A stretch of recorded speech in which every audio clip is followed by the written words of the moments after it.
Hegseth, I appreciated your perspective on the. We've got a blockade to stop them. We do, sir. That's General, putting I want you economic to look me in pressure the on eye. Iran. I'm not asking you for, I'm not trying to get you in trouble. I know your advice to the president is private. But this is serious as 4 heart attacks and a stroke. Now, what happens if we come home and end the blockade to the world? Sir, Iran has the potential to continue to be a threat, and we will need to prepare military Will they options to do toll the that. strait? Sir, that's a hypothetical question, and I don't know the answer to that. Oh, it's not hypothetical. We come home. It's not going to be hypothetical. You know that, General, and I do too. And I appreciate your discretion, but we're down to it. We need some hard answers and some straight talk. What'll happen, Pete? Senator, I would agree with the chairman, but the likely outcome is they would try to impose their will on the waterways in ways that the world would not like. Call it a toll, call it a fee, call it an exchange, call it control. They would do something that they would try to hold it at issue. Yes, sir. Would they try to commence development again of a nuclear warhead? Part of the reason President Trump had to have the courage to do what he did after Midnight Hammer is that they didn't give up their ambitions even though their nuclear sites had been obliterated. So this is a regime hell-bent on nuclear ambitions, and Guys, President Trump's been willing to straight go after answers.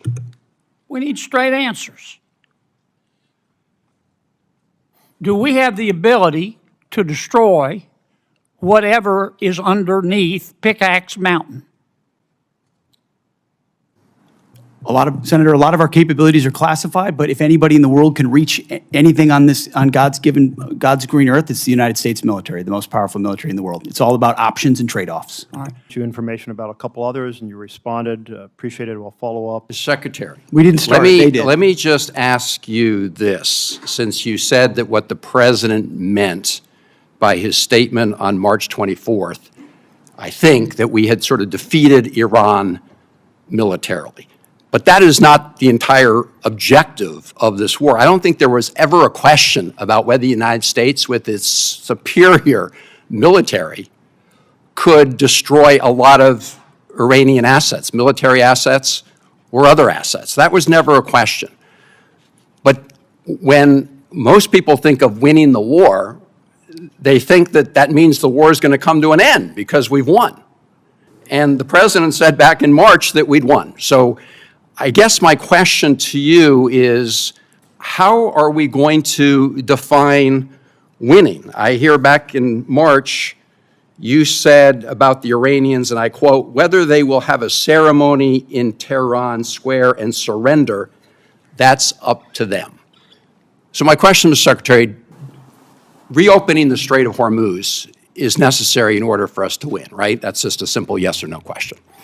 You asked me what the overarching objective is, and I would say ensuring Iran never has a nuclear weapon. That's been clear from the president from day one. That's why Midnight Hammer was undertaken, to obliterate their nuclear sites. That's why we're watching their nuclear sites. That's why that was a part of negotiations, ensuring that the next generation of Americans don't have to deal with an Iran that wields a nuclear weapon. Since that's what you're leading with, Mr. Secretary, let me just say this. You said after Midnight Hammer, and I'm quoting, our bombing campaign obliterated Iran's ability to create nuclear weapons, unquote. Clearly, that is not the case based on your testimony today. It's also a fact that the DNI, Tulsi Gabbard, testified in front of the Intelligence Committee that it was our assessment that Iran did not intend to restart its nuclear program. The President of the United States, just about a week ago, said Iran has committed not to develop a nuclear weapon, which of course is a commitment they've made for many years. We need to enforce that. That's what we are doing under the JCPOA. Thank you, Madam Chairman.